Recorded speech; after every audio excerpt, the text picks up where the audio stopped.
Her er der en lydfil til dig, som omhandler emnet overflod. Du ved det måske ikke, men der er grænseløs overflod i universet. Forøg din velstandsbevidsthed og gør den dybere. Bliv en mester i både at give og modtage. Overflodens 4 aspekter er: nummer 1. At velsigne. At velsigne og sige tak øger automatisk alt godt, du modtager. Øv dig i at velsigne hver dag din familie, dine venner, dit hjem, dine møbler, din kuglepen, træer, bilen, fremmede på vejen, ekspedienter, behagelige og sure mennesker, alt hvad du har eller møder i din dagligdag. Aspekt nummer 2. At give. Hver gang vi giver, beviser vi rent faktisk for os selv, at vi har mere end rigeligt. Tænk over det. Hvis du tror, du er ludfattig, vil du næppe så meget som overveje at give. Når du ved, du kommer fra overflod, bliver det den mest naturlige ting i verden.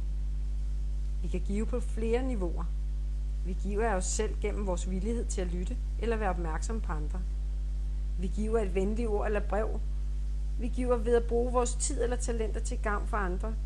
Vi giver ved at dele vores velstand. Vi giver hver gang vi er storsindede eller generøse. Mange af de rigeste mennesker giver tiende, som består af at give 10% af sin samlede indkomst til nogen mere trængende. Kirker, organisationer, hjemløse eller noget, de går ind for med hjertet. Aspekt nummer 3. At modtage. Du er nødt til at føle, at du fortjener det for at kunne modtage. Du må betragte dig selv som værdig. Mange mennesker kan ikke engang modtage et kompliment, uden at føle sig ilde til mode.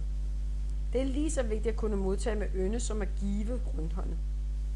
Begynd med at sige ja og tak. Udvis elegance. Vent dig til at tage imod med ynde.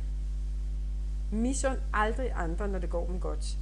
Hver gang du føler dig snydt, fordi du mener, at en anden har noget godt, du ønsker, skal du standse op og se, at du er tilbage i mangeltilstanden. Glæd dig over andres succes, og du vil åbne din bevidsthed for at modtage tilsvarende goder. Aspekt nummer 4.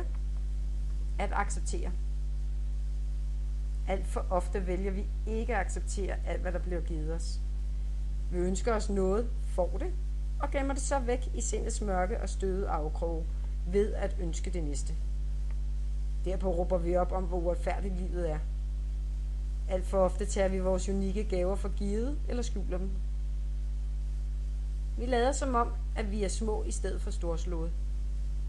Det er ikke arrogant at leve så storslået, som vi har skabt. Det er op til os selv, hvad vi bruger os selv til. Tænk over, hvilke gaver du har fået givet, som du har skubbet fra dig, skjult eller undladt at åbne. Næste gang du planlægger en selvmedlidenhedsseance, kan du i stedet for tælle dine grænseløse gaver. Du besidder evnen til at vælge, hvad du vil fokusere på. Det var så de 4 aspekter, jeg gerne ville dele med jer. Og det gør jeg også, fordi jeg selv faktisk er i en meget stor proces i om at tiltrække overflod. Og det er simpelthen ud fra, hvad vi ønsker os, hvor meget vi så skal igennem, og hvor langt vi kommer ud, for eksempel inden vi modtager overfloden.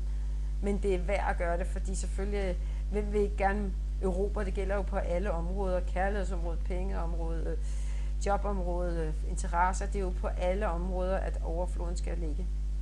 Så øv dig på den her, og hør den bare en gang eller 2, og så lad den ligge lidt, og lad dine guider intuitivt arbejde med dig, og så når du får en intuition til at høre det, måske om et stykke tid igen, så gør det.